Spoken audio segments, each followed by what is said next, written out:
I'm not from Precision, but I work with Precision. There's a couple of us all. I'm easy, yeah. Yeah, okay. That's awesome.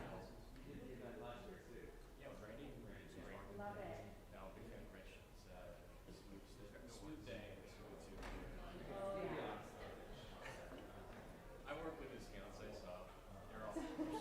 You're integrated into the whole family. I love it.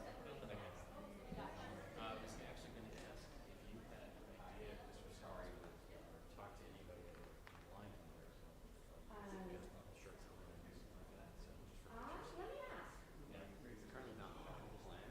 He's not, but I will text and ask. Shoot. I think he's back with. Yeah, Chance went all over the place today, so I think Gene or Rich is.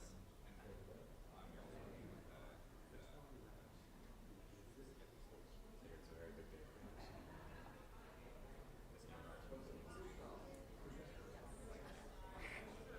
Like I'm done with this year. Yes, I'm like starting to say like, let's follow up on the year.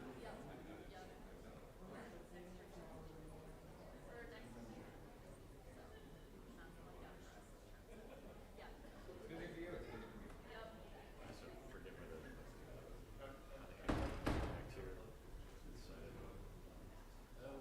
He's suicide.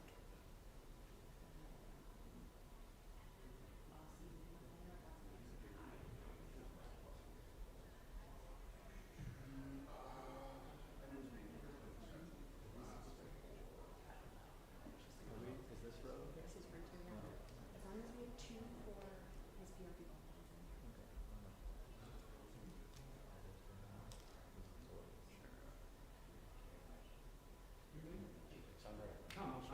I figured that was the interest.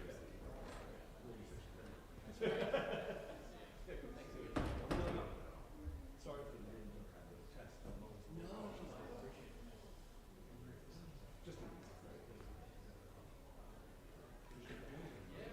How long have you been doing this?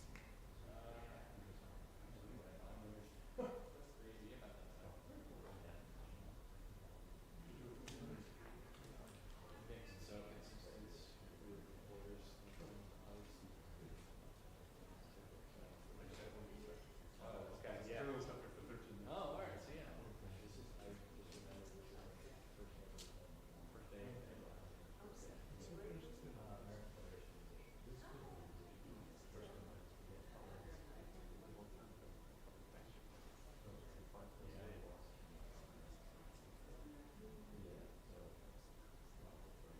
was 23. Just this year.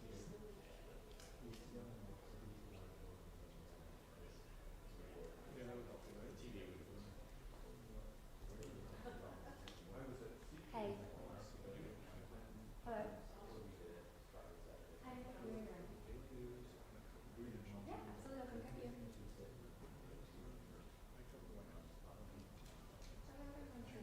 Thank you very much. And then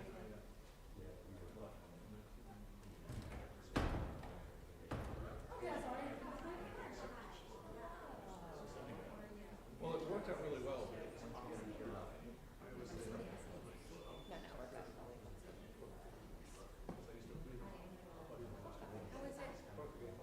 He's really good.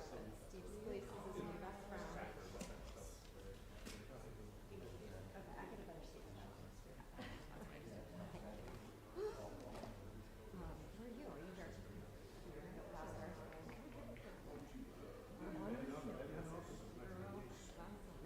Never really did that job. I went out there.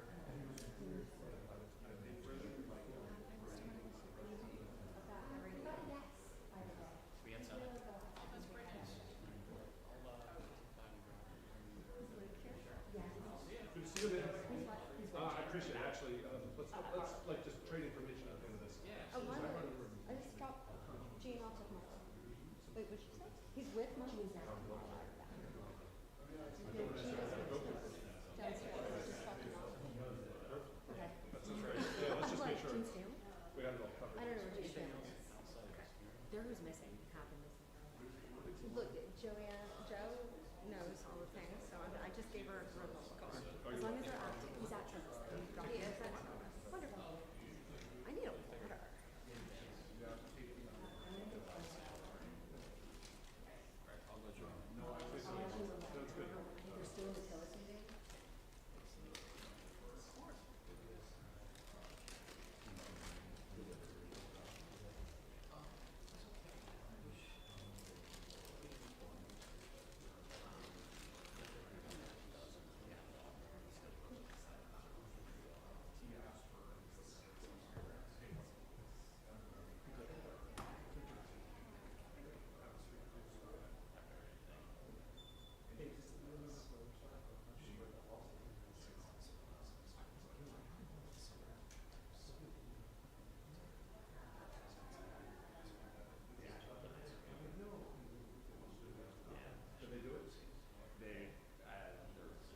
We're going to bring the hearing to order. I want to welcome everyone.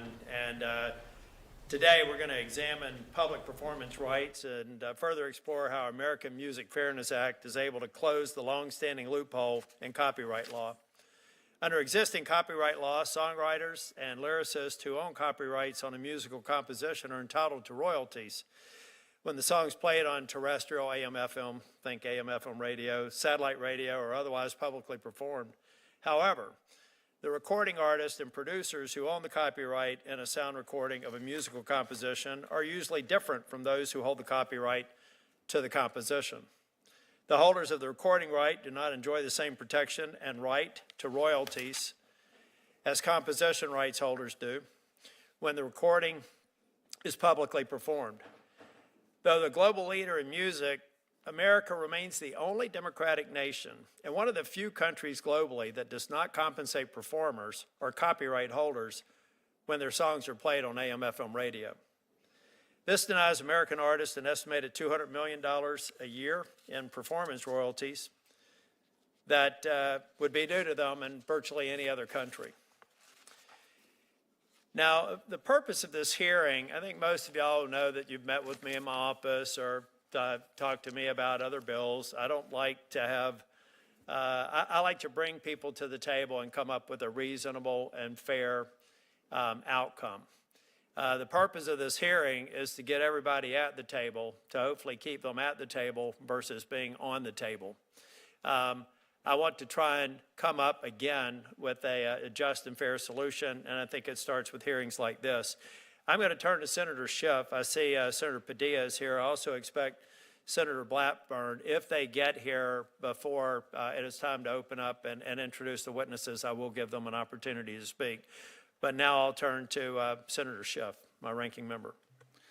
Thank you, Chairman Tillis, and thank you to all our witnesses for joining us today. This subcommittee has always been guided by a simple principle that creators deserve to be compensated for their work. Whether we're discussing patent protections for inventors, trademark rights for businesses, or copyright protections for artists and writers, our intellectual property system exists to ensure that those who create value can share in the benefits of their creativity. The principle goes back to our country's founding, when the Constitution granted Congress the power to promote the progress of science and useful arts by securing for limited times to authors and inventors the exclusive right to their respective writings and discoveries.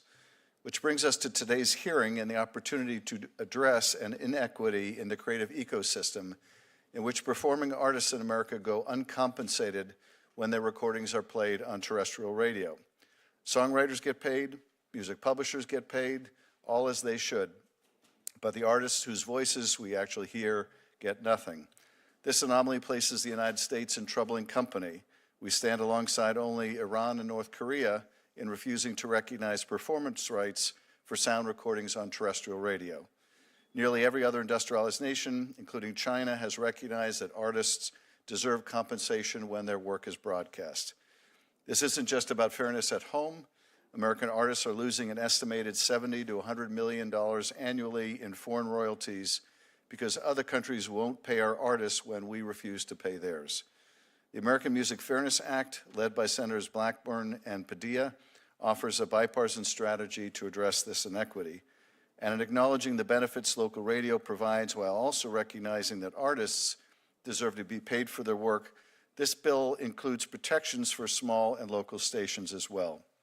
I deeply value the role of local radio in our communities. Local broadcasters provide vital news, emergency information, and entertainment, all of which relies on the hard work of local journalists, studio staff, and others, all of whom must be fairly compensated for their labor.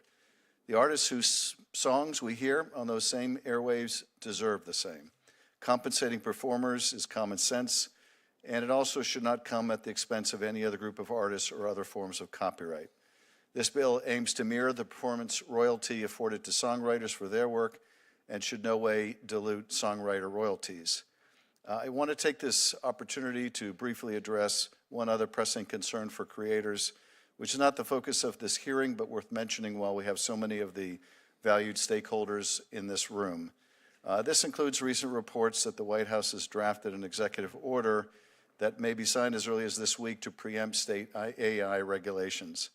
While AI has the potential to improve our lives and change the way we work and live, we need a unified approach to implementing AI guardrails to mitigate potential harms to users, consumers, and creators alike. So we need to make sure that we have common sense AI regulation which protects artists from the unauthorized use of their work or likeness. And while the Congress and the federal government should certainly take the lead in crafting rules of the road for this revolutionary technology, in the absence of federal leadership, the states can and must exercise the power they have to protect their residents. Members of both parties, including several Republican governors, have spoken out against this potential federal preemption and urged Congress to protect state-level AI protections. This bipartisan concern reflects a fundamental truth. The challenges posed by AI to copyright and to creators' livelihoods demand thoughtful legislation, not overreach, and we must not preempt the important work that's going on.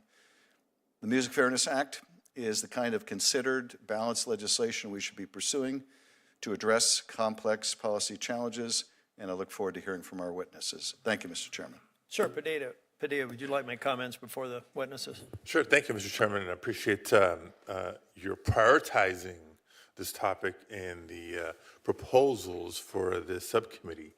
Hardworking artists make it possible for us to enjoy the music that ultimately becomes the soundtrack of our lives, right? Where the holidays are upon us. Everybody has some favorite songs we sing with our families back at home, or we think back nostalgically to our younger days and what music we were fans of when we were in high school or college or other happy times throughout our life. But today I'm also reminded that everybody's struggling with the cost of living in so many categories. And though it may be surprising to some, I know that artists are no exception to that struggle. Now more than ever, the United States needs to join every other democratic country, as you pointed out, in recognizing a public performance right for artists whose sound recordings are played on AM and FM radio, among other places. The issue, in my opinion, is about doing what's right and what's fair. And so I'm glad we're moving forward with the American Music Fairness Act. And I want to be clear that my support for this measure, which I'm co-sponsoring with Senator Blackburn here, is in no ways mutually exclusive with my support for local radio, which also plays an irreplaceable role in our communities, from facilitating emergency responses to uplifting local culture and local news. I actually believe the American Music Fairness Act would allow both artists and radio to thrive. So looking forward to discussion today, to exchange with our witnesses, and for this committee as a whole and our Senate to take action sooner rather than later. Thank you, Mr. Chair. Senator Blackburn.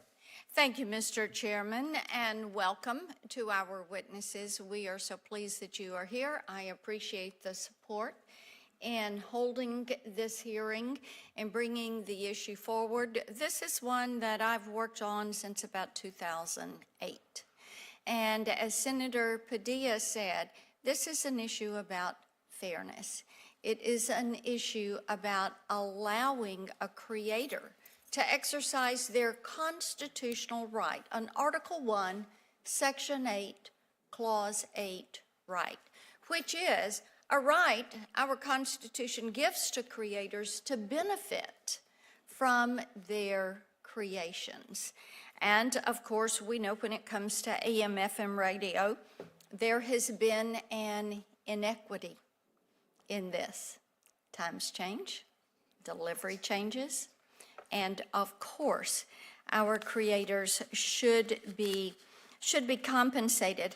I will tell you, I have found it really so interesting that when you look at the civilized world and you look at all the countries that compensate our artists, we are unfortunately in a league with North Korea and Cuba and Iran in not valuing what the creator comes up with, what the musician comes up with.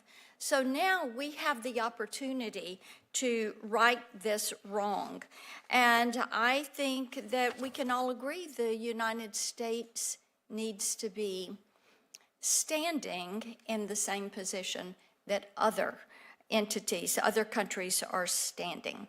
Now, the American Music Fairness Act fixes this issue by closing a loophole in copyright law and ensuring that artists and music creators are paid for the use of their songs on terrestrial radio stations. AMFA would bring corporate radio broadcasters in line with all other, get this, all other music streaming platforms. Terrestrial radio is the outlier. They're the ones that want special treatment, and we need to end that by passing this bill.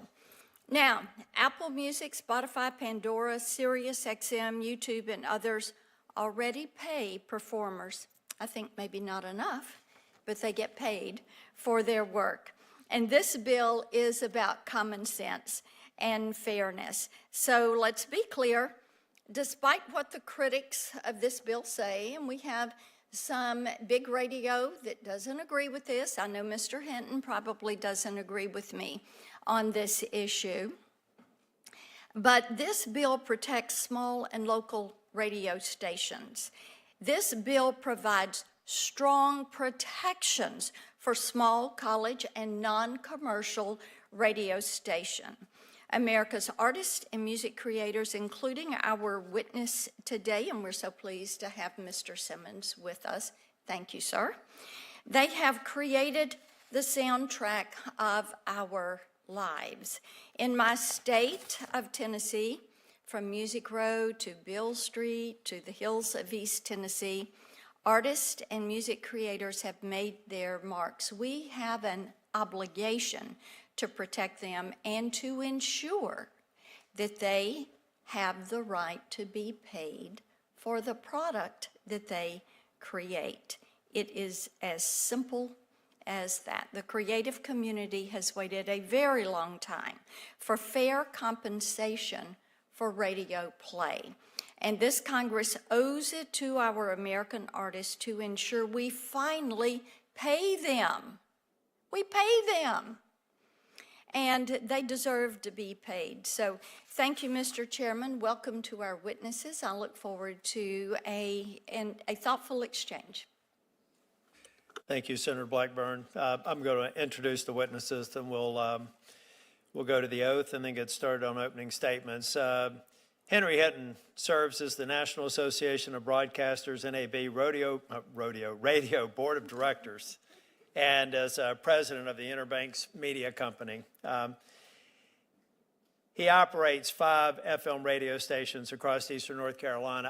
I also have to say I've known Henry for probably 16 years, and I view him as a upstanding citizen and somebody who's always been there through several disasters and through COVID and a number of other things. So, Mr. Hinton, I appreciate you being here. I appreciate your show Talk of the Town.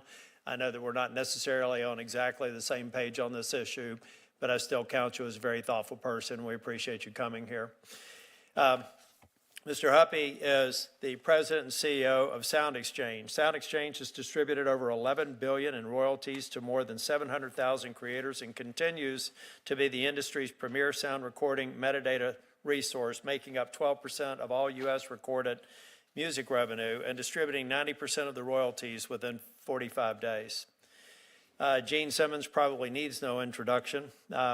He's a musician and best known as the co-founder, bassist, and co-leader of the hard rock, I don't necessarily call it hard rock band. This was in my staff notes.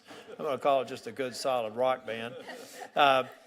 He co-founded KISS in 1973 when I was 13 years old, and I remember it, alongside bandmates Paul Stanley, Ace Frehley, and Peter Criss. The band was inducted into the Rock and Roll Hall of Fame in 2014.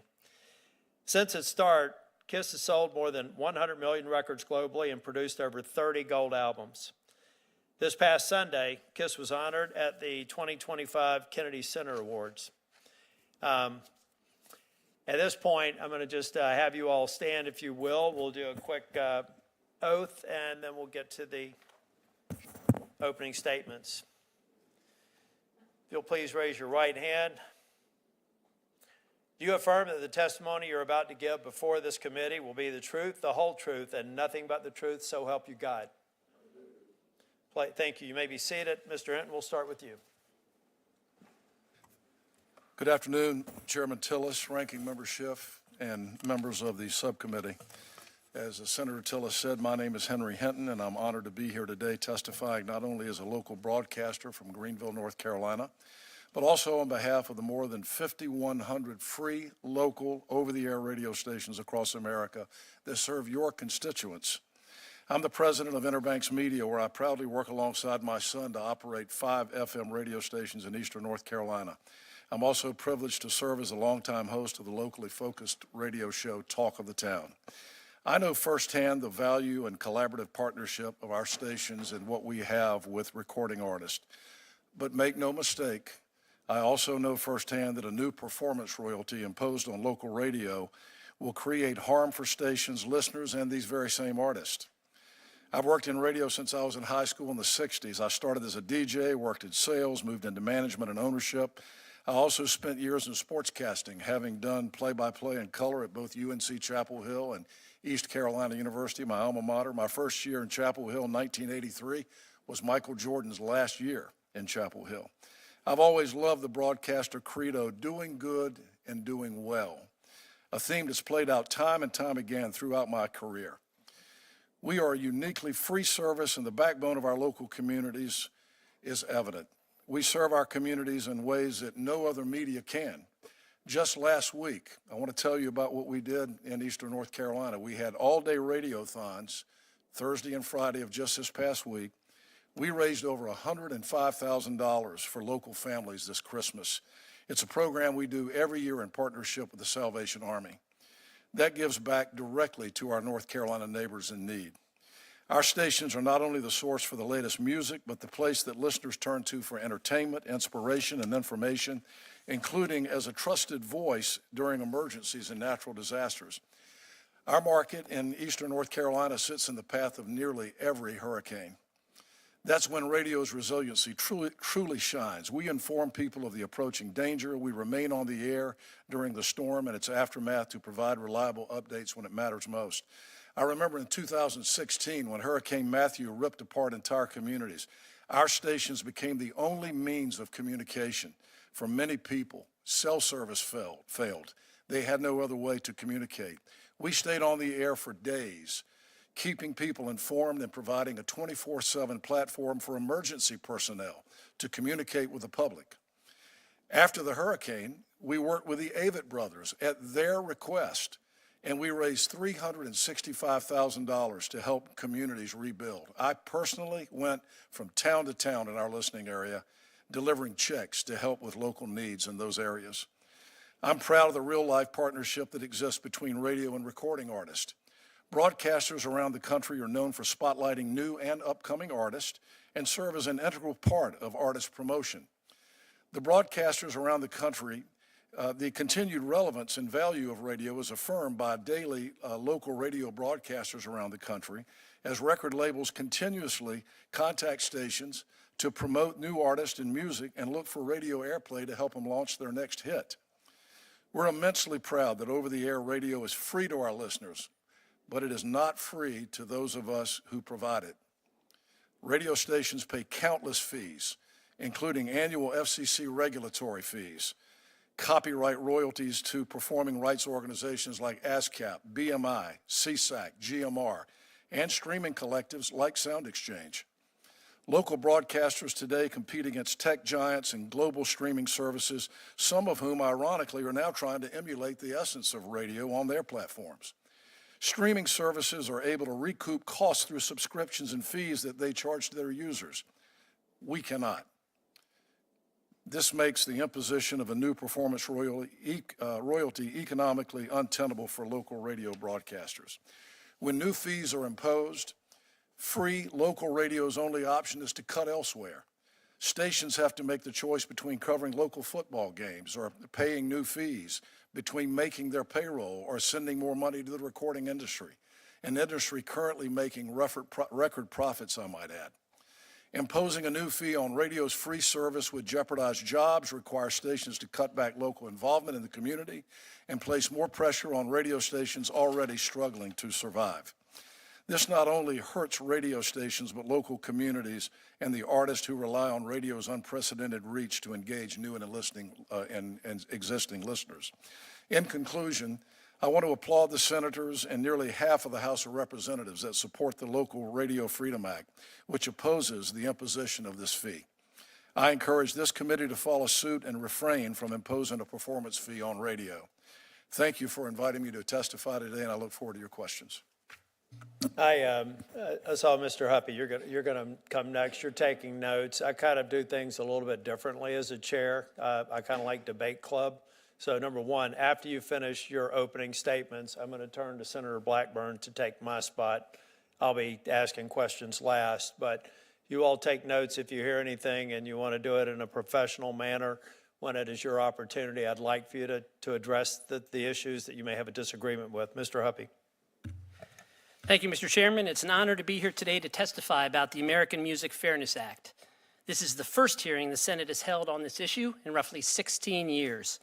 During that 16-year period, radio corporations made roughly $250 billion in advertising revenue, while recording artists were paid exactly zero. At that 2009 hearing, former Chairman Leahy said, quote, "It appears the broadcasters are using someone else's property without compensation. That might be okay in other countries, but it's not consistent with American property laws." Mr. Chairman, it was true then, and it's true now. As Senator Blackburn posted last week and stated again here, quote, "The United States is the only industrialized nation in the world that does not pay performers when their music is used on AM/FM radio. In fact, even Russia and China pay. We are in the company of the most notorious abusers of property rights in the world, joining North Korea, Iran, and Cuba." Let that sink in for a moment. And because we don't pay artists for radio in the U.S., other countries use that as an excuse to avoid paying Americans. It's gotten so bad that countries like France will actually collect American royalties, yet give those American royalties to French artists. Americans are losing out on hundreds of millions of dollars overseas every year, on top of what they are already losing here at home. And Mr. Chairman, the music landscape has changed dramatically since the last time the committee took up this issue. Back then, broadcasters argued that radio promotes artists by exposing listeners to new music, but that is no longer the case. Streaming platforms like Spotify and Apple Music now account for 85% of music industry revenue, while music discovery actually happens on social platforms like TikTok and YouTube. The days of hearing a song on the radio and going out and buying your CD or an album at a store are long gone. All other music delivery platforms pay the performer, but for some reason, AM/FM just can't, even though they made nearly $14 billion last year in advertising from playing music. They pay their DJs, they pay their talk show radio hosts, they even pay artists when the very same AM/FM programming is streamed online. But they argue that extending that right to analog broadcast of FM radio is a step too far, and that it will put small stations out of business, which is simply not true. Mr. Chairman, the system is so broken that whether or not an artist gets paid boils down to which button you push on your car dashboard. If you select SiriusXM or Spotify or Apple Music or even the iHeart streaming app, the artist gets paid. Yet if you choose an FM station, they do not. Mr. Chairman, no legitimate business or policy reason can justify that difference. The title of this hearing recognizes the need to balance interests in the music community, and we share that desire. We care about and recognize the value of small, local, and independent radio, which is why the bill has carve-outs to protect small broadcasters. Under the bill, small stations would pay $500 or less a year for music. That works out to $1.37 a day for unlimited music. We also recognize the great importance that songwriters bring to the creative process. That is why the bill explicitly prevents radio from paying artists out of the songwriter's share of the royalties which they have collected for decades. All participants in the creative process deserve to be fairly paid. Mr. Chairman, the NAB will say and do anything to make sure they don't have to pay artists for their music. Their playbook has always been to confuse the issue and run out the clock, and it's been effective. Unfortunately, the only way to fix this problem is by changing the law, and that is why we are here today. This isn't about going into a back room and working out a deal with the broadcasters. Congress must create a property right in order to make those discussions meaningful. AMFA is a bipartisan bill that ensures every drummer, guitarist, singer, and musician gets paid fairly for the work they do. And not only is AMFA supported by legislators on both sides of the aisle, but every administration in the past 50 years, including the Trump and Biden administrations, as well as the U.S. Copyright Office, have consistently supported the creation of a performance right in terrestrial radio. In fact, just this morning, the USPTO issued a letter in support of this bill, reaffirming the Trump administration's support for this effort.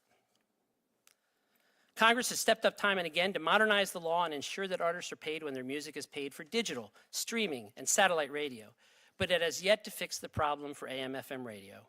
In closing, Mr. Chairman, we're simply asking you to finally close this glaring loophole in our copyright law, which has been giving one of the oldest music delivery platforms a free ride for too long. Just 2 months after the Senate hearing in 2009, the Judiciary Committee marked up and approved the bill on performance rights.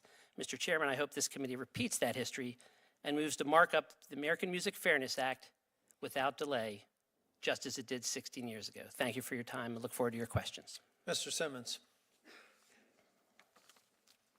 Thank you, Mr. Chairman. Mr. Simmons, if you, the button needs to be red. Yeah. Red means on here. Thank you, Mr. Chairman. I was happy to see many of you this Sunday where KISS, our little band, was honored at the Kennedy Center with President Trump. I'm proud to say I first met President Trump years before he got into politics, and I'm happy to remind everyone here in this room that our President Trump signed the Music Modernization Act in 2018. This bill updated copyright protection for the digital era. The world is changing. We've got to stay ahead of the curve, and legislators need to be informed on all of these things because, let's face it, you do the work of the people.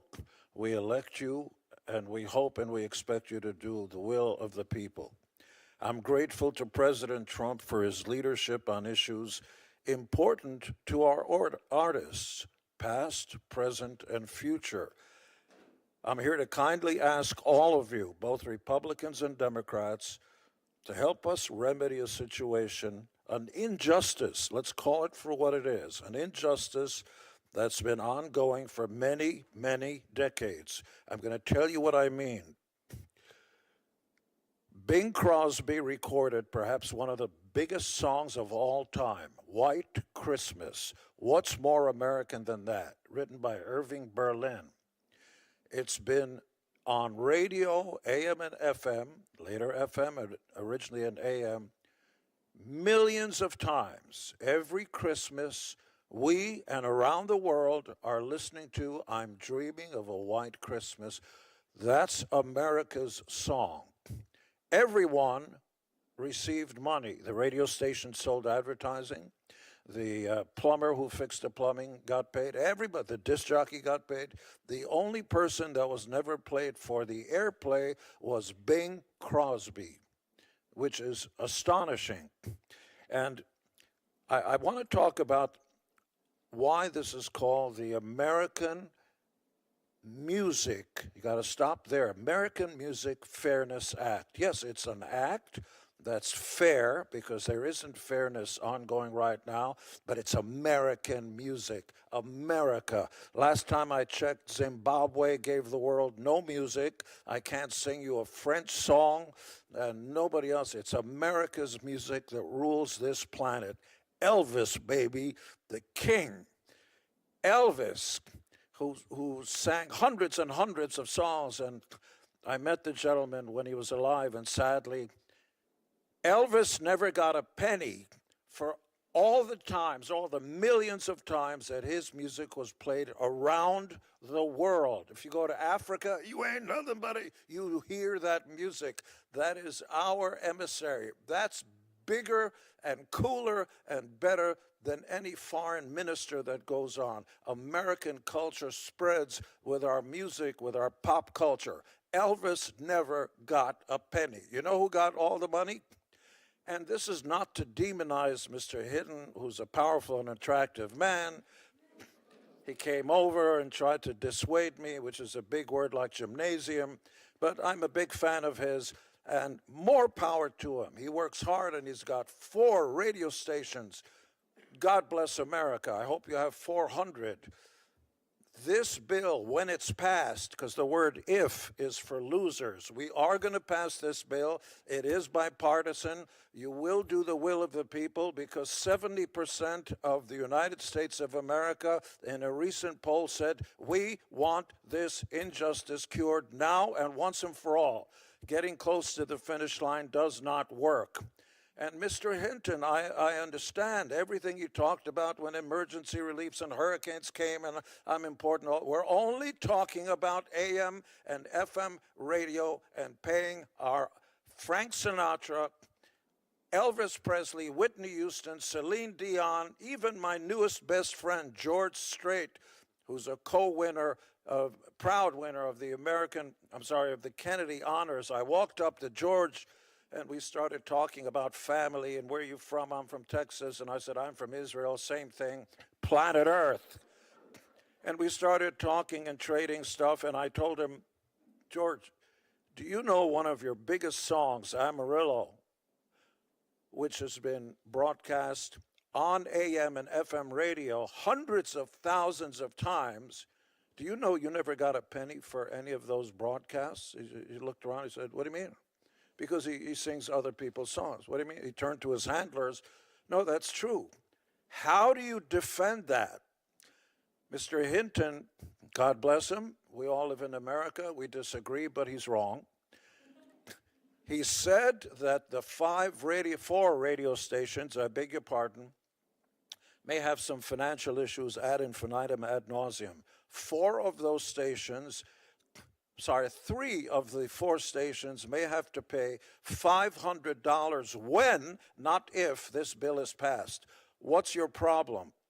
How do we dare come in second to Russia, an alleged country led by a despot, when they do a better job of paying our king of rock and roll, and we're going to stand by and not pay today's artists and future artists? Because let's face it, our children are tomorrow's stars. They're going to claw and fight their way up to the top, and it's really hard to do it. And once you reach the top of Mount Olympus, which is in the center of America, baby, don't kid yourself, it ain't in Greece.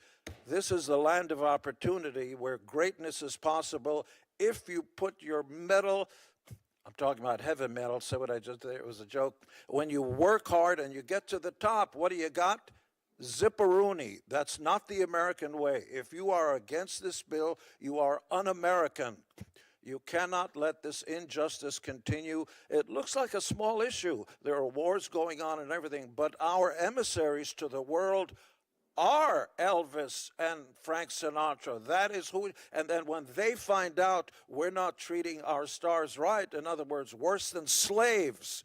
Slaves get food and water. Elvis and Bing Crosby and Sinatra got nothing for their performance. You got to change this now for our children and our children's children, and I know you will. The president will sign this once all you guys respectfully get your act together and put this across the board. Let's do the right thing. God bless America.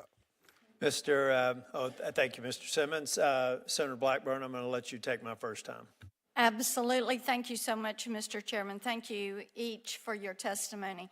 Mr. Hinton, I want to come to you first. I guess you could probably imagine that.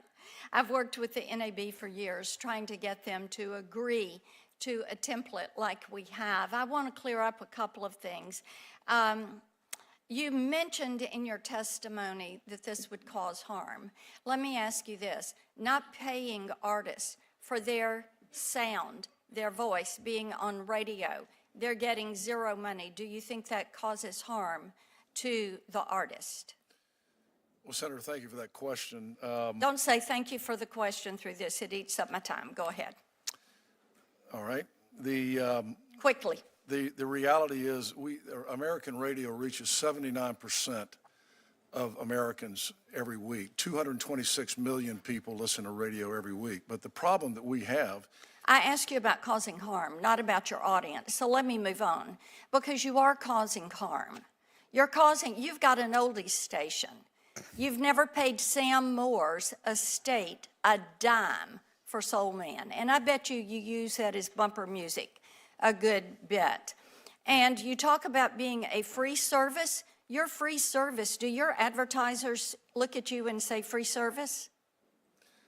The answer to that is no, they don't, because they're paying what you say is the rate. And the more listeners you have, the more they're going to pay you for that advertising. And the better music that you play that people actually want to hear, then the more you're going to be able to charge them. If we shut down all the music, you wouldn't have anything but a talk station. So I think we need to realize that. Also, you talked about being on the air for emergencies. The FCC requires you. They have that override when there is an emergency. You did not do that out of the goodness of your heart. You do that because you are mandated to do that, and thereby you provide that public service, and we appreciate that our radio stations do that. I would also remind you that when you talk about being a partnership between the artist and the radio stations, there is a new form of payola that is out there, and it's called having these artists do private shows for your advertisers, again, so that your worth is more to your advertisers. So indeed, it's kind of lopsided because they're making nothing and you're making millions of dollars. You and your son started this business not to be charity, but to make a profit and to serve your communities and to allow local radio. And for football games, you have advertisers. Again, you're providing a service, but you're being paid. The people that do not get paid are the performers. Mr. Simmons, let me come to you. You laid it. Can I respond to any of that? No, sir. It's my time. Okay. Thank you, sir. If we do a second round, I'll give you the opportunity to respond. Mr. Simmons, it's well past time to pass the American Music Fairness Act. I want you to very succinctly say, this is why we need to do it today. We have to do it today because AI is right around the corner. This is an archaic injustice that's been around for a long time, and there's no reason why we should get in the middle of it. It's un-American. The basic premise of America is, pardon me for simplifying it, I was a 6th grade teacher, if you work hard, you should get paid. Okay, let me ask you about something else. I go to church, and I live in a neighborhood in Nashville where we have a lot of session singers and musicians, background vocalists that are there. Talk about the significance to those artists of getting those pennies on the spin. It's often, see, when you mentioned Elvis and Frank Sinatra and everything, we're talking big ideas because they've scratched and worked their way to the top. The new artists really need these pennies when they get heard as their career starts on radio, but there's no income. How do they get there? How do they claw their way up to the top with the help of radio? And again, I'm not here to demonize Mr. Hinton or the radio stations. We need each other. Performers need radio, radio needs performers, but for God's sakes, equitable doesn't mean you get zero, and radio makes $14 billion just this last year. That's not equitable. I know it's a big word like gymnasium, but come on, Hinton, let's get with it. Let's become American. Thank you, Mr. Chairman. Senator Schiff. Thank you, Mr. Chairman, and thank you to my colleague, Alex Padilla, for this legislation. Appreciate all of you testifying today. Mr. Simmons, I want to ask you about the song Beth, but you're not here for that, so I'm not going to. And I love that song. I love all your songs. And thank you for bringing my Cusimano constituents with you. What I'd like to ask you, you've been obviously performing for quite a while. When you began your career, there was a kind of understanding that I think was the rationale for this injustice that, well, if radio stations are playing your music, you're getting advertising, more people are buying your albums. Obviously, the industry has completely changed, and the way people access music has completely changed. But if you could talk a little bit about how the industry has evolved and what it means today not to be compensated. That is, I would imagine whatever promotional value you get of your songs played on the radio doesn't somehow create enough recompense to make up for the lack of being paid for those songs being played on the radio. Well, first and foremost, what you say is so, but I want to cut to the chase, which is when we first began, we were four knuckleheads off the streets of New York who could barely spell, read, or write. We just happened by ourselves.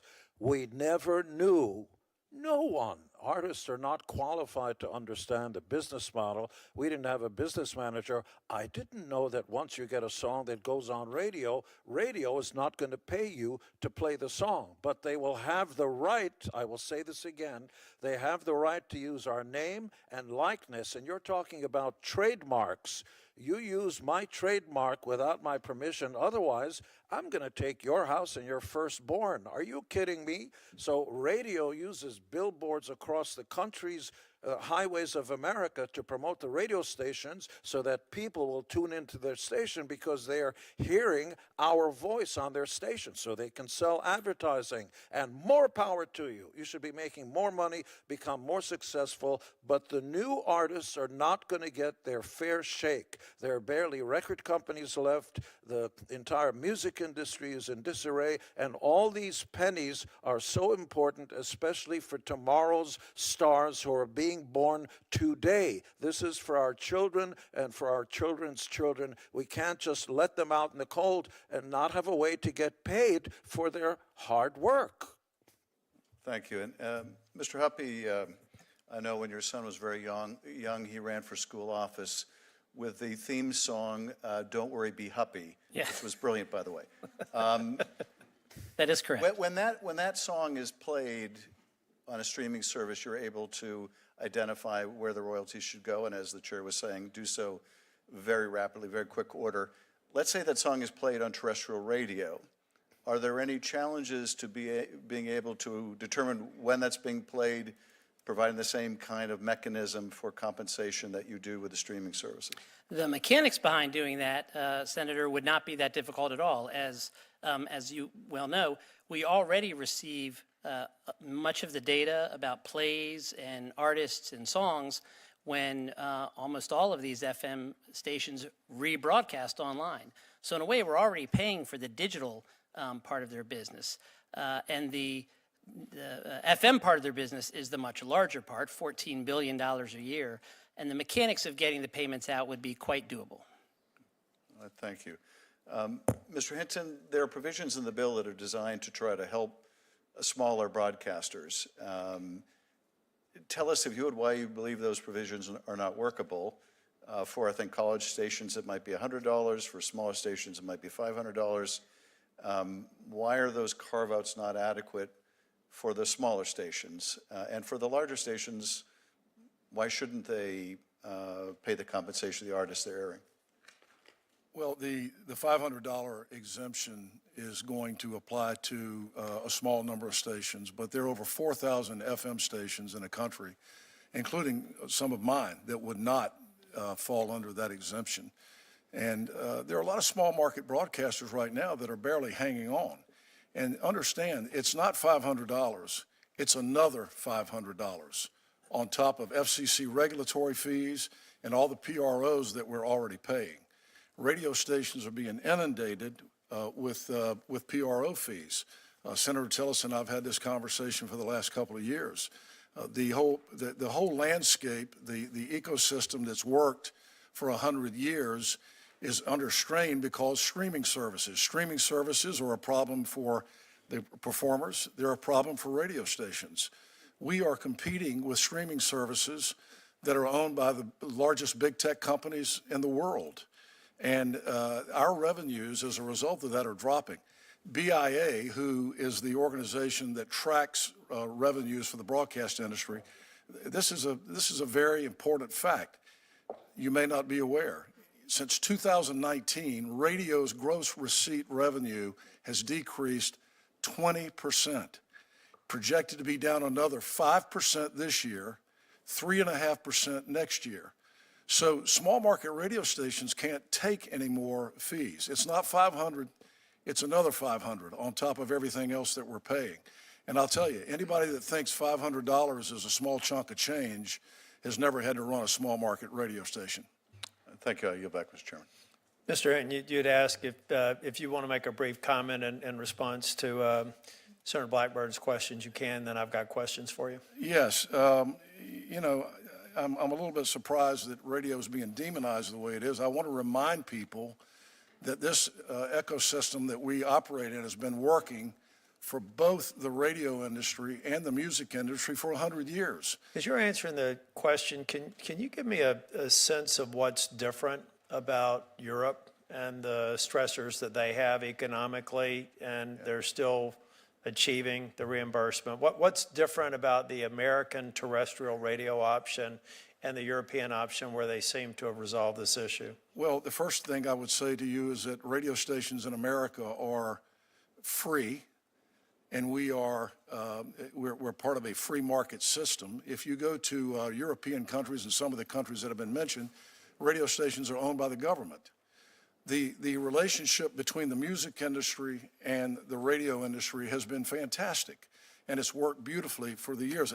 You know, it's been said that the promotional angle that radio station provides to the recording industry is not there anymore. It's not important. If you allow me, I just want to read something that I received from a good friend of mine, Mike Biddle, who is the program director. He used to be my program director. He's now program director at WQDR in Raleigh, which is one of the legendary country music stations. I asked Mike last week, Mike, tell me what kind of contact you get on a week-to-week basis with the recording industry and music labels. And if you don't mind, I'd like to read a couple of lines from that email. 16, exclamation point. That's the number of record label representatives I've communicated with over the past 5 days. 4 of them are at the vice president level or higher. The reason? They want airplay from our radio stations. Based on the ratings research provided by Nielsen and Eastland, and I've done the math, our radio station alone can match the exposure of an artist a song gets with 30,000 streams in 1 week with just a handful of spins in primetime listening. And one other thing I'd like to respond to is the issue that Senator Blackburn brought up regarding her letter to the chairman of the FCC for payola. First and foremost, I would say, in my experience, and I've been in this business a long time, Senator, I have never, my experience has been exactly the opposite of what you are describing. It's normally artists coming to radio stations wanting us to provide promotion for something that they're promoting with a relief concert or something. Just like happened with us after Hurricane Matthew, the Avett brothers came to us and said, will you help us promote a hurricane relief concert, which we did and raised $365,000. I can tell you this, that we take the issue of payola very seriously. NAB has a policy. We all follow it. We are very serious about following payola and not breaking any federal laws, especially that one. Last question for you, or from me. Have you modeled what the economic impact would be on your stations, or has NAB done any modeling on what the economic impact would be on various stations if this bill is ratified? Well, let me start with this, Senator. The radio industry is free over the air. when we hear about these other streaming services that are paying performers' rights, remember this, they can pass their fees on to Yeah, I their get that. What I'm trying to get at is the economic impact and what stimulated, this isn't from my staff notes. Well, What again, stimulated the. you and I have had this conversation before. I think we should be advocating for is for Congress to take a look at the entire ecosystem. Well, I got you. All PROs. But I'm just trying to get back to the NAB in particular. I wouldn't expect you and your radio station to have done some modeling about what the impact would be. You're asking me for a percentage of how it would impact us? I'm trying to get, we've already, there's a stipulation that some of the smaller market or college radio stations be either $100 or $500 impact. So I'm trying to get that's not a lot. It would have a de minimis impact in terms of performers' compensation. I'm just trying to get a sense of what this would represent to a radio station like yours that would not necessarily enjoy the carve-out or the exemption, roughly what it's going to cost. And I would assume you can just do a look back and I honestly don't know determine. the answer to that question. It's going to be on a per-station basis. I think it'd be helpful, as we move forward to get, it would seem to me it'd be deterministic. You look back 12 months, look at what you played, and then determine if the law were passed, what it would be. But I think that'd be helpful for the record. Well, Mr. Huppy, do you have any insight on here's the other thing when I'm talking with the NAB. They talk about bad actors. I'm not going to name three-letter players in this industry, but they talk about some other folks that are constantly breathing down the broadcasters' back. Are you sympathetic to any of that with some of the music distributors and the way that they're treated? Yours is a very different model, but I'm just kind of curious. Yeah, we're not in the radio promotion business, so I'm not as familiar with that, Mr. Chairman.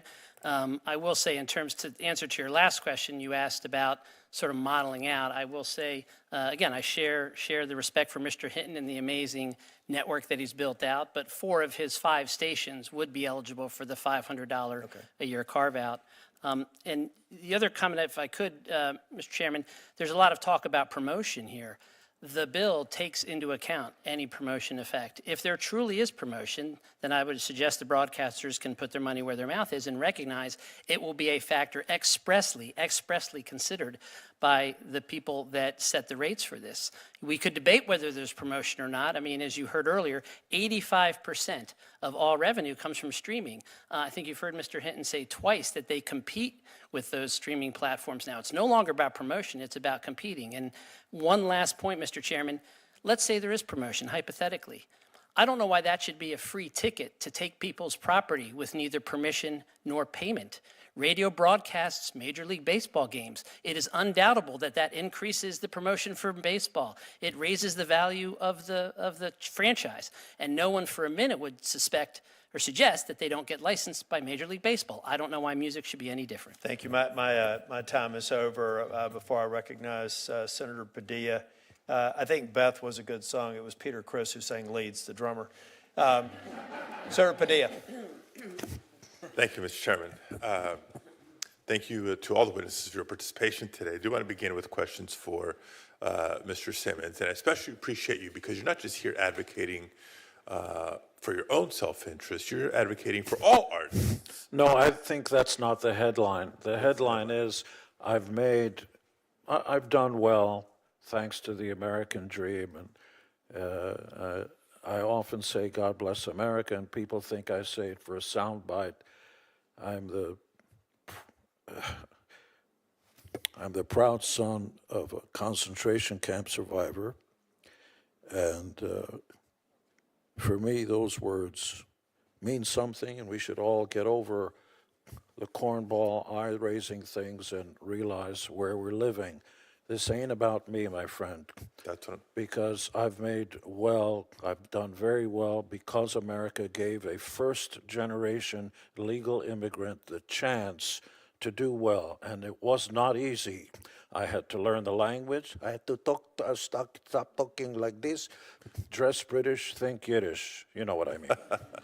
You have to learn the culture, claw my way up to the top with 3 other guys that understood it, with no managers, no nothing. Do it the old-fashioned way. Roll up your sleeves. America's giving you the chance. The rest is up to you. It's not about me. I'm on top of Mount Olympus. As I said before, I was thinking of buying the building. This is about the future of our the point children. I'm trying to make, because you've been blessed and you've done well. And I think there's a misperception in the general public that most artists, if they kind of recognize the name, oh, they must have made it. They're all on top of Mount Olympus, but that's not the case. So what I want to hear from you is kind of reflect back to the earlier stages of your career.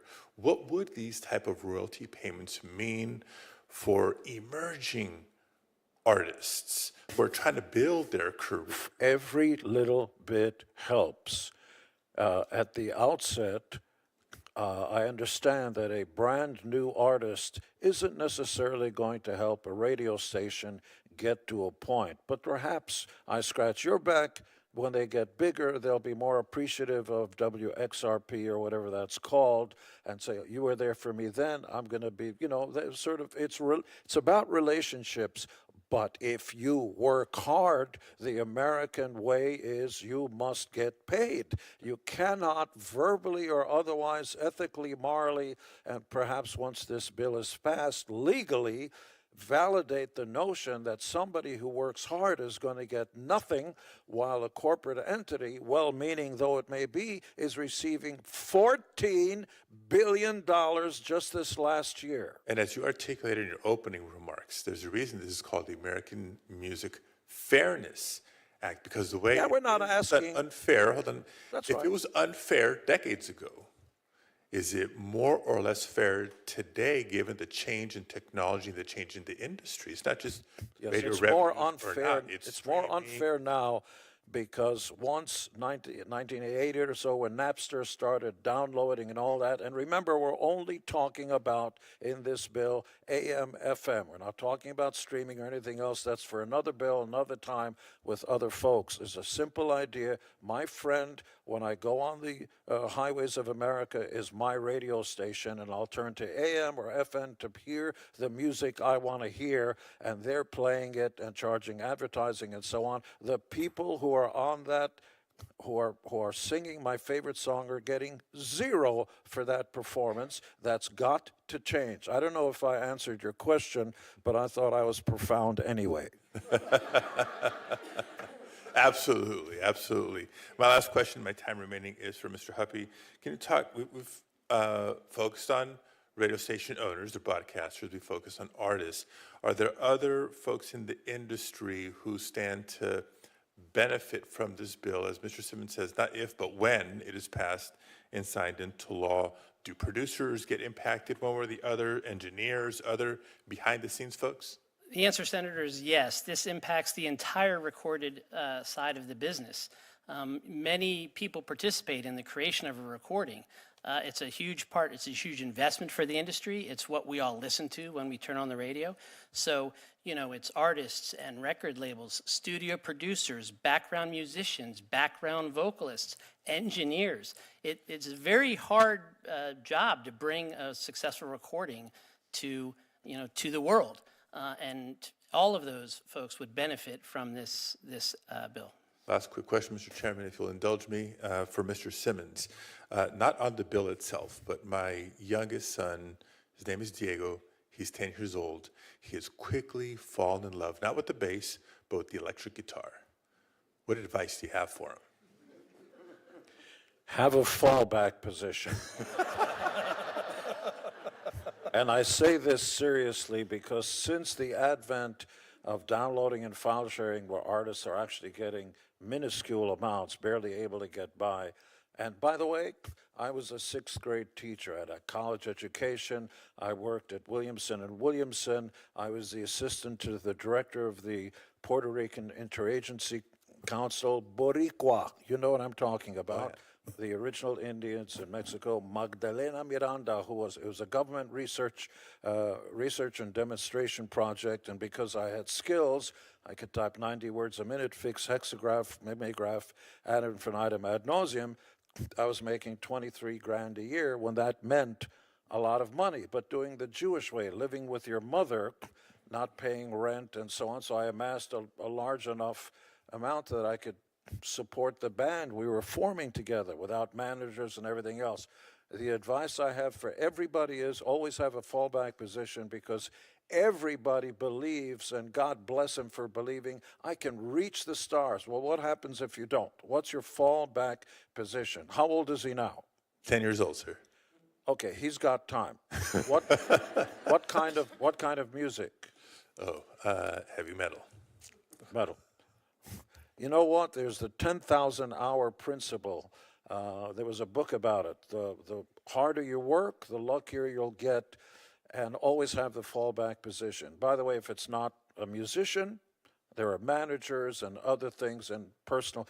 America's largest export besides aerospace is entertainment. Our emissaries are our pop culture heroes, and that includes rock stars. The term rock star is not just applied to music, but to politicians. When somebody's really good, you see Mr. Schiff over there, that's a rock star. You're applying a music term to that. I move we pass the bill. When you're using it as a verb, let's rock. We're going into extended play here. We need Thank to you move very to much. Senator Thank you, Welch. Mr. Chair. This is Senator Welch. important. Around the world, rappers call themselves rock stars. You go to anywhere in Africa, Europe, it's American culture. I'm getting the kick that says basically, shut up, let them talk. But I'm passionate about this because it goes back to our children. Don't let the future, our children, not have an opportunity to make a few pennies. We're not asking for a lot. You guys are making, respectfully, Mr. Hinton, you guys are making $14 billion a year pre-tax. I understand the hardships of the American tax system. That should be changed also. Flat tax, everybody. We're going to have to move to Senator Welch. Okay, if you've got a solution for that, we'd like to see the bill text. I've been We've working enjoying on that. I've been enjoying the concert. No charge. All right, there's two values. All right, look, radio is incredibly important, and it's a lot of stress. But local radio, especially, I think is really important because our communities don't have the glue that holds them together, and local radio can do that. You mentioned the radio that was done to help raise money for aid, but we can't have radio without artists, and artists struggle. And, the proposition that it's free because the radio is free, that's like, tech is saying it's free Gmail. But there are a lot of other collateral consequences that we have very little control over and are struggling with. So how do you answer?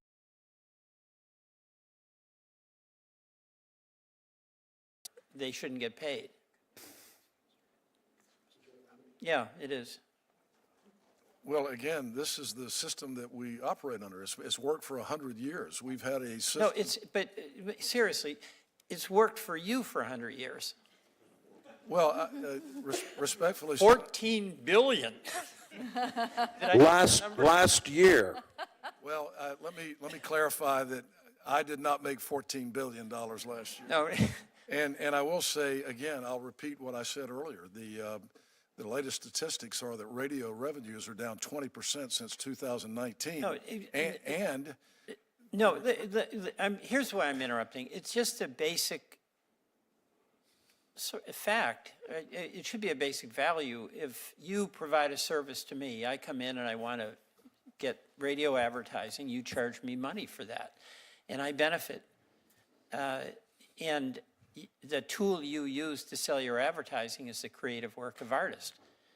And it's hard for me to understand how it is that those artists shouldn't be recognized for their contribution, even though people turn that radio on or turning it on for free. May I answer? Yeah.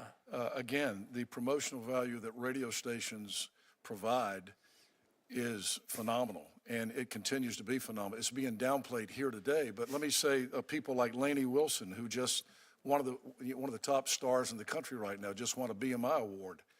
One of the first things she said when she won the award was, "Thank you to radio for helping me get where I am."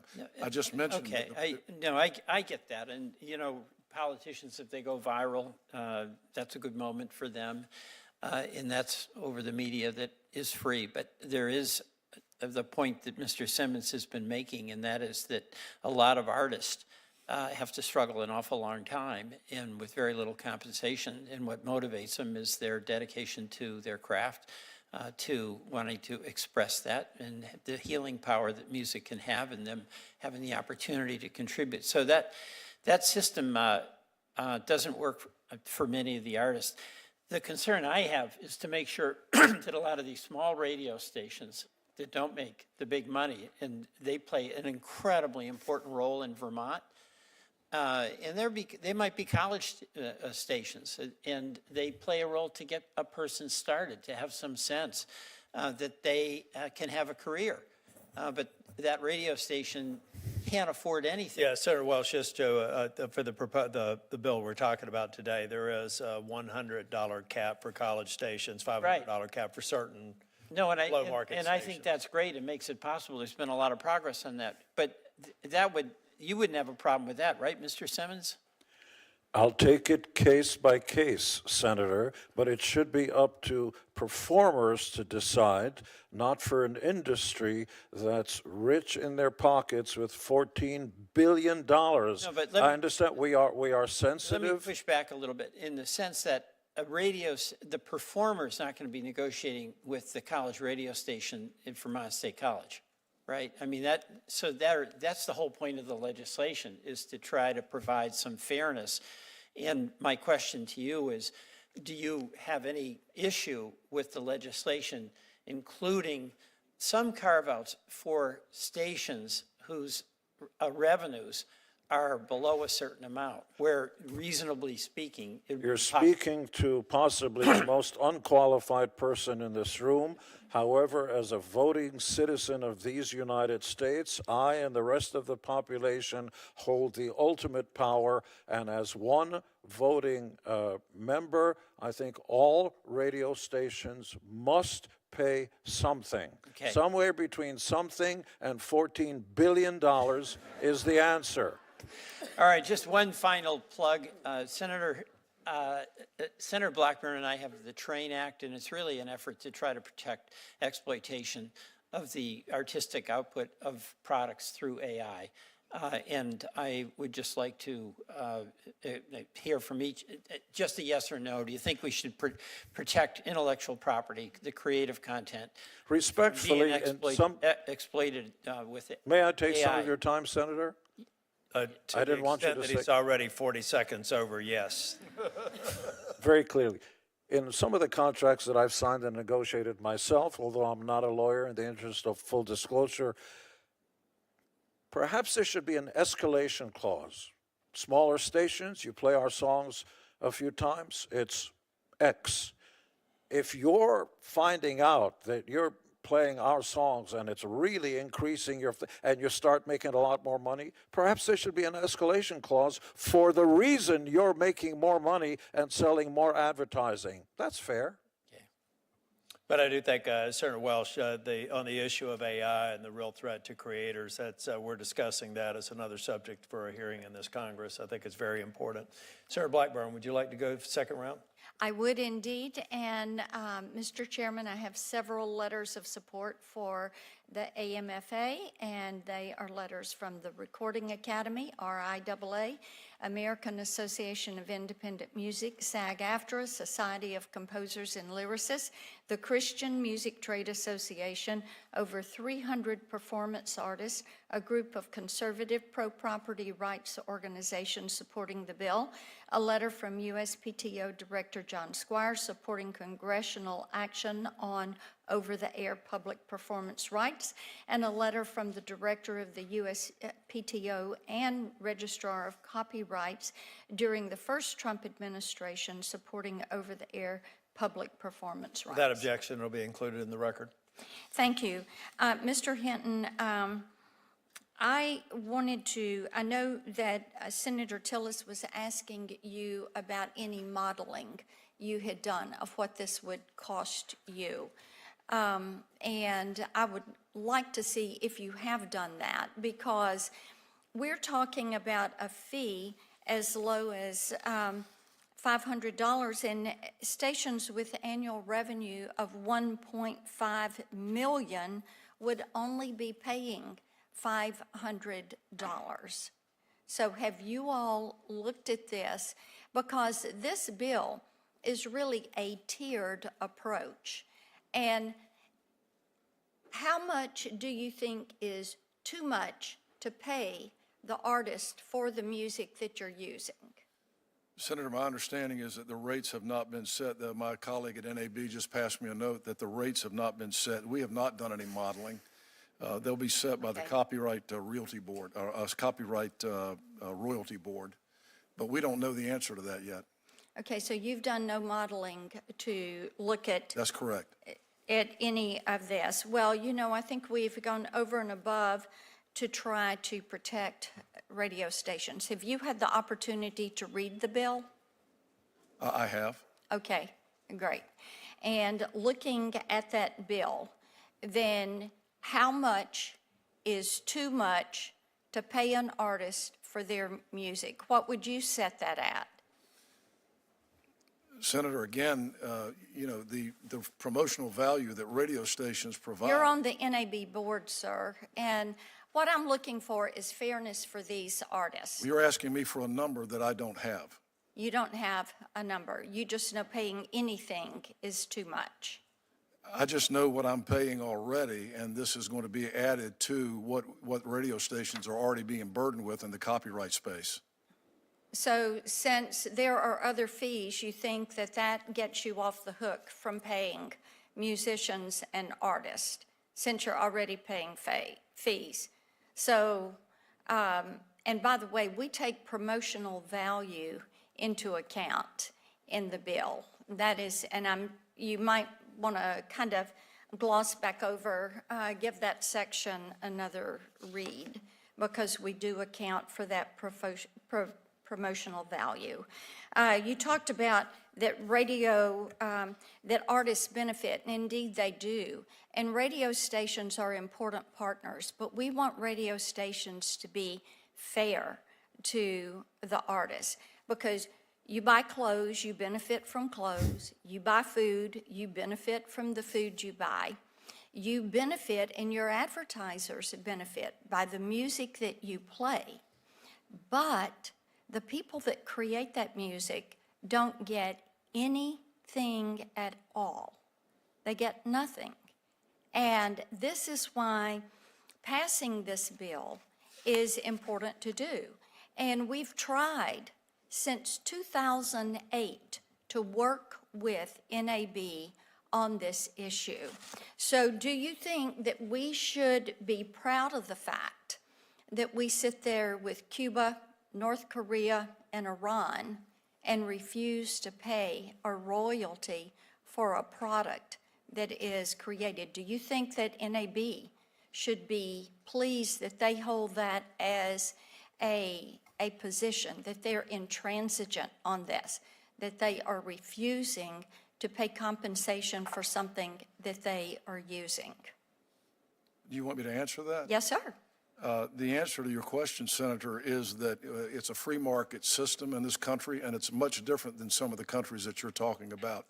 And the system has worked for a long, long time that benefits radio stations and recording artists. In fact, I would say to you that the radio industry and recording business have gotten along great and need each other. And outside the walls of this building and in Washington, D.C., it's not a controversial or adversarial relationship Sir, at all. I would It's very invite you to symbiotic. come, I would invite you, sir, to come to Nashville with me. Come to Tennessee with me. I'd love to. I love And that. do a roundtable with me with some of these musicians and entertainers, and I will guarantee you, you will hear quite a different story. This is an issue of fairness. This is an issue of meeting the constitutional prerogative for creators. As I said, it's an Article 1, Section 8 prerogative. You have to compensate creators. They have that right. And, sir, broadcast has blocked this. You wouldn't be in business if you didn't have access to spectrum. You wouldn't be in business if the FCC didn't give you a license. You wouldn't be in business if there was not music to play. So this is the fairness issue. And I know you want to grow this business and hand it to your son when you're ready to retire and head to Florida and play golf. And what we want to do is make certain radio can flourish and that entertainers can also flourish. Thank you, Mr. Chairman. Senator Schiff. Thank you, Mr. Chairman.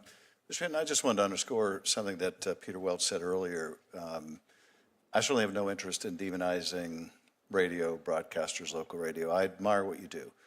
I like what you do. I listen to it all the time. I'm a fan, and I understand there's enormous financial pressure on your industry, particularly with the explosion of these streaming services, and you're competing with the giants. So I just want to let you know I acknowledge all the concerns that you've raised.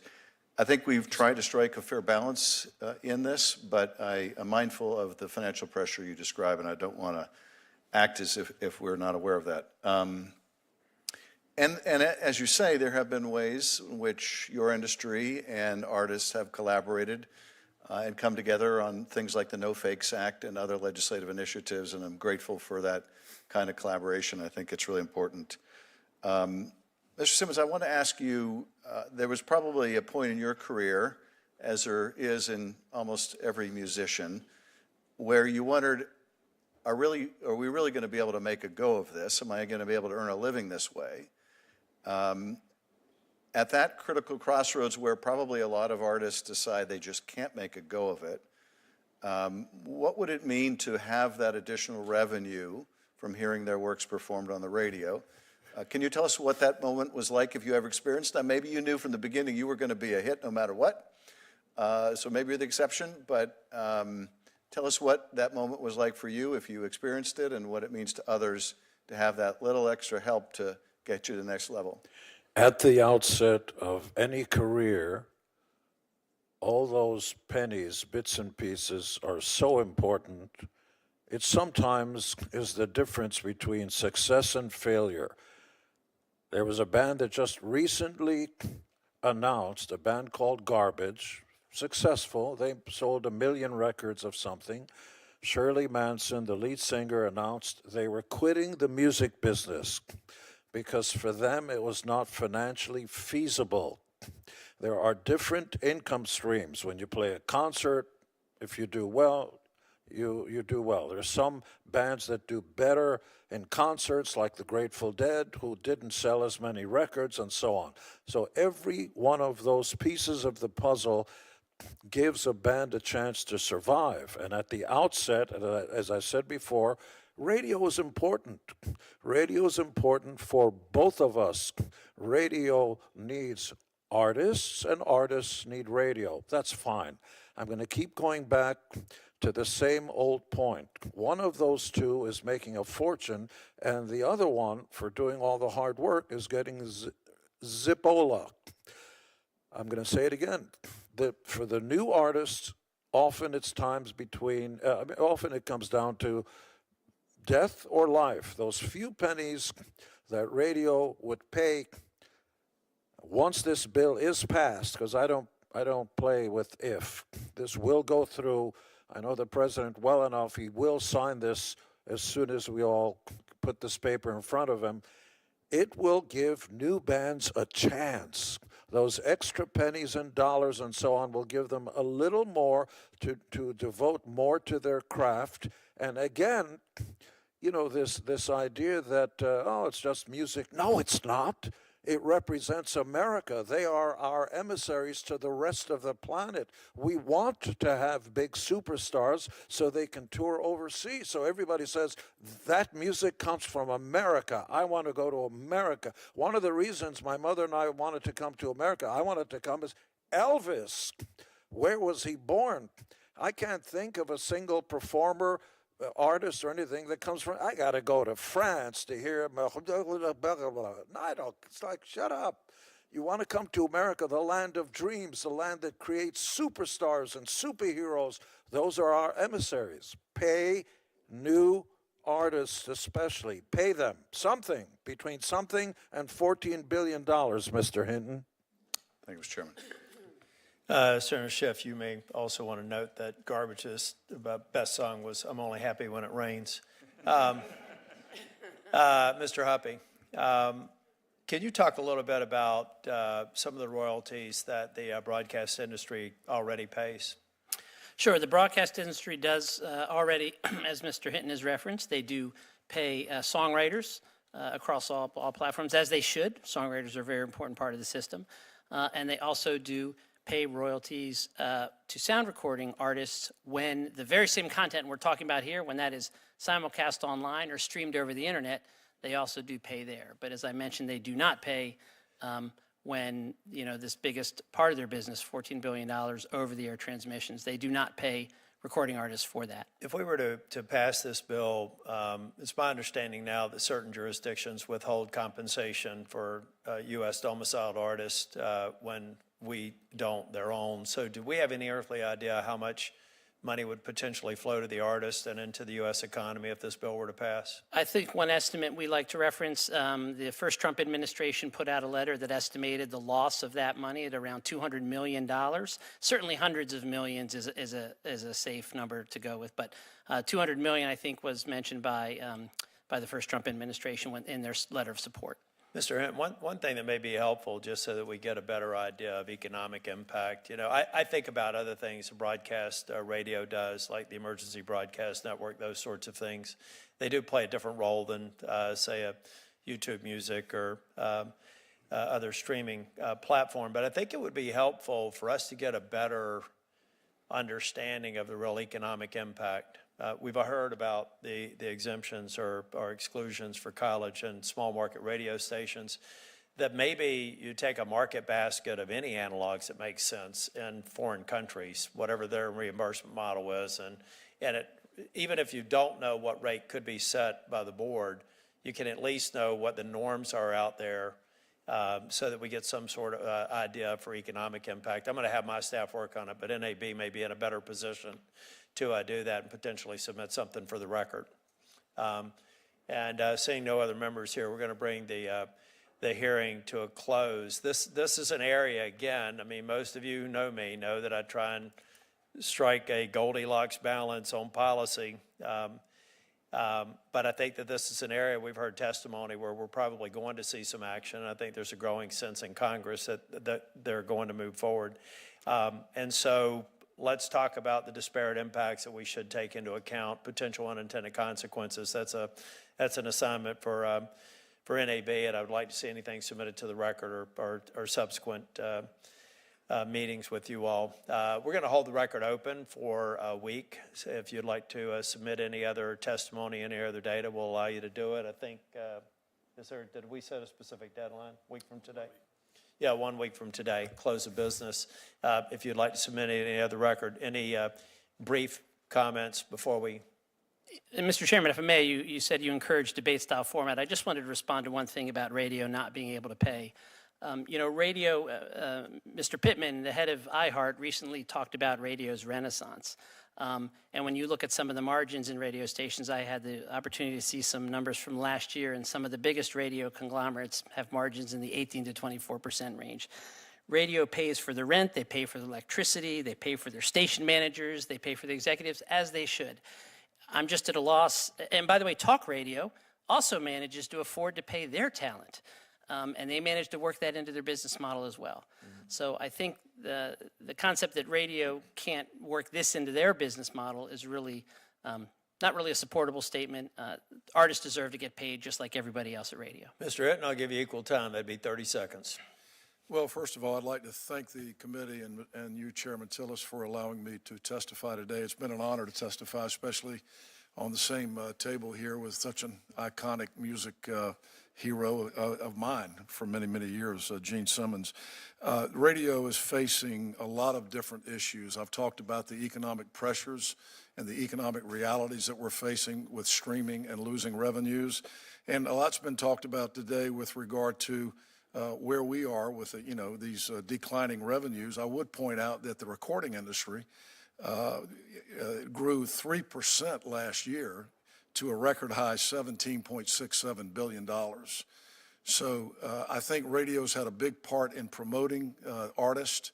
We want to continue to have a great relationship with the music industry, but we want everyone to understand that a new performance fee on radio stations is going to, again, it's going to be an additional fee while our revenues are declining, but these fees are exploding exponentially on us. Okay, my time has expired. Mr. Simmons, thank you for being here. Congratulations on your recognition Thank you, and this in week, the and thank you for following- having an impact on so many people. Thank you, and in the following week, if you need me to fly back here and state our case again, I'd be more than happy to. Thank you. Thank you. The hearing's adjourned.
This